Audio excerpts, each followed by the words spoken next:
Duty, selfless honor, chastity, humility, purity, a devotion to a greater good. I mean, by now, don't any of these things mean anything to you?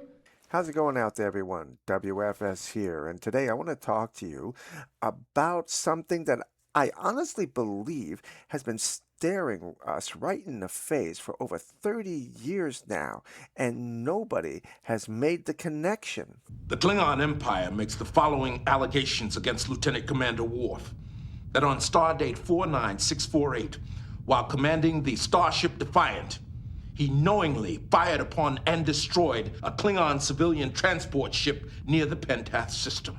Star Trek DS9 in 1996 puts Worf on trial for destroying a civilian ship during a battle. And now think about this. 4 years later, Hollywood released a major motion picture starring Samuel L. Jackson, Tommy Lee Jones, and almost the exact same things happen. Same title, same premise, same corrupt system trying to destroy an honorable warrior who made a split-second decision in combat. And when you lay out them together side by side, you're going to see the parallels will absolutely blow your mind. Now, most Star Trek fans know about the DS9 episode Rules of Engagement, and most fans of Samuel L. Jackson know about his film Rules of Engagement. What I honestly believe nobody has ever sat down to talk about is these two stories, separated by 4 years, separated by centuries of fictional time, are telling you the exact same thing about power, about truth, and about what happens to an honorable man when the system decides it needs a scapegoat. Worf and Childers face the exact same problem. They're both on trial for pretty much the exact same thing. Governments have set up a scenario that makes them look like the villains of the story when they were just doing their job. I've seen them do this cloak and run maneuver a few times, and Commander Worf thought he saw a pattern. We have them now. Come to course 185, Mark 278. Stand by quantum torpedoes, full spread. I'm picking up a tachyon surge directly ahead. Fire! When did you realize it wasn't a bird of prey? As soon as it exploded. Now, we've seen this scene many times before. Worf makes a split decision because he figured out a pattern, not knowing that they were setting him up for this event to take place. But I don't agree with what happened at the end of this story where Sisko chews him out. You should have checked the target first before you fired on it. You knew there were civilian ships in the area. Excuse me. He was in a combat situation, and they were hitting him left and right, and his crew was under attack. He had no choice but to do this. 6, Red Man! Engage hostile targets as they appear. Deadly force is authorized. How copy? Over? Redman, trap 6 factual. Negative. Be advised, I have women and children in my line of fire. I got snipers in the buildings at 400 meters. How copy? Over? What is it about this order you don't understand, Jamlee? Sir, are you ordering me to fire into the crowd? Over? Yes, goddammit! Engage! Open fire!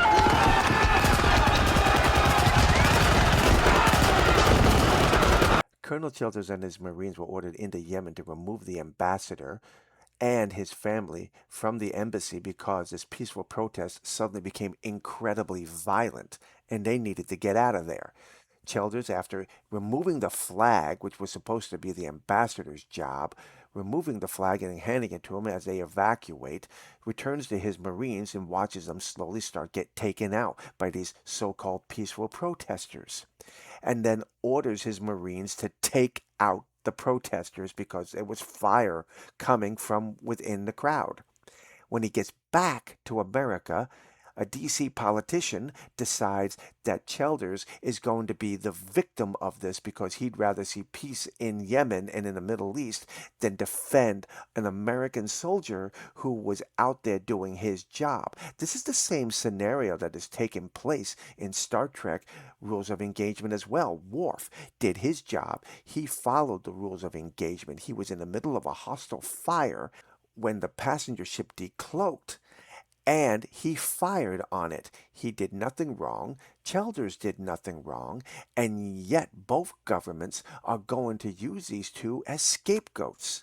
In Worf's case, he has been given the command of the Defiant. Their mission is to escort Cardassian ships that have medical supplies on them, and the Klingons are trying to stop the medical shipments.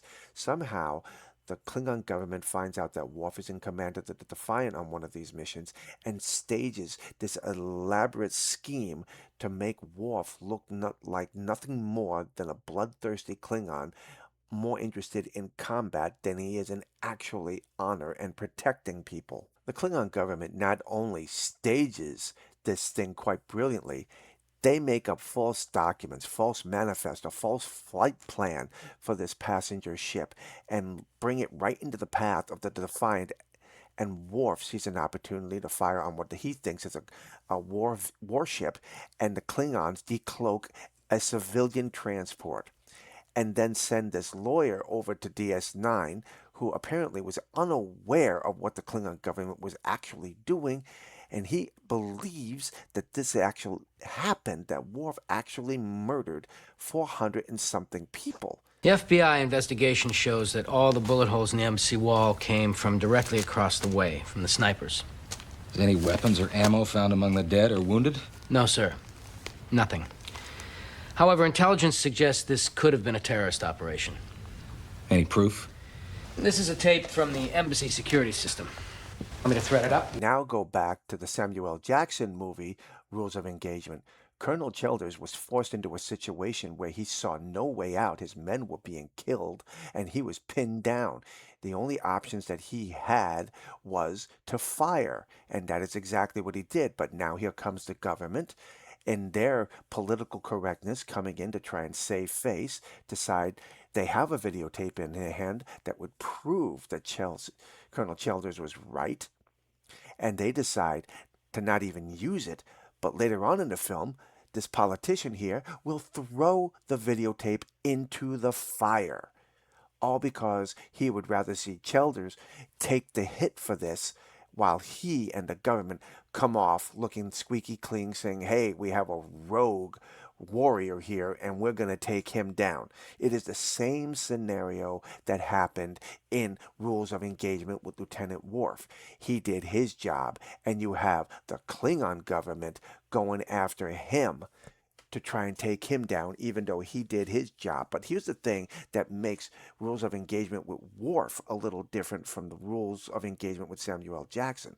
The thing that really blows my mind about this episode of DS9 is the fact that the Federation, who is at war with the Klingon Empire at this time, is willing to put one of its officers up for an extradition charge, willing to entertain the idea that the Klingon Empire can extract Worf or extradite Worf to them to be judged in their courts and in their trial system, rather than letting the Federation judge him on the merits of the case. In the United States, in the real world, at least as far as I understand scenarios like this, the government would not allow one of our own soldiers to be extradited to another country for court-martial or tribunals. It would be trying its own soldiers in its own court system. This story here is kind of absurd if you think about it. On what grounds are you calling a witness? Colonel Childers testified that he never shoots unarmed people. My witness has an important perspective on that statement. Hey, tell this son of a bitch to get on that radio and pull his men off Hodges. Tell him to break contact and move his men north of Kowloon. Tell him I ain't playing. Pull his men off Hodges now. Fast warning.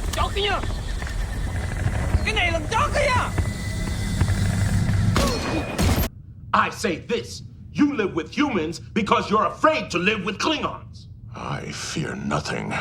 And if you would like to pick up a bat'leth and face me with weapons instead of words, I will prove it to you. That he is the son of a small, frightened man who destroyed a ship full of children just to prove his own courage. What? No! I thought you told me you'd never attack an unarmed man. The only major difference between the two stories is the fact that in the DS9 version, Worf was proven innocent because it was a fabricated story by the Klingons. No one died, and he was found innocent. The only thing that was hurt in all this was his pride. Colonel Terry L. Childers, this court-martial finds as follows. On the charge of breach of peace, the court finds the defendant guilty. On the charge of conduct unbecoming an officer, the court finds the defendant not guilty. On the charge of murder, the court finds the defendant not guilty. This court-martial is adjourned.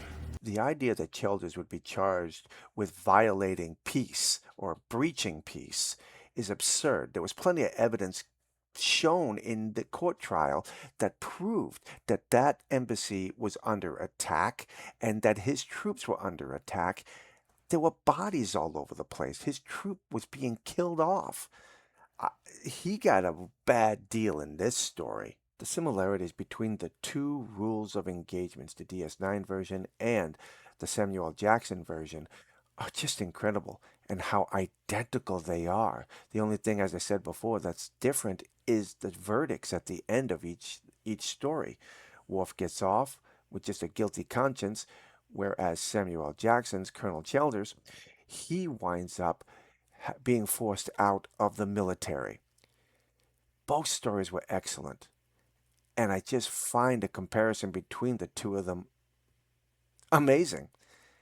Anyway, I would love to hear your thoughts and comments on this, so please drop those comments below and let me know. Until the next time, my friends, God bless.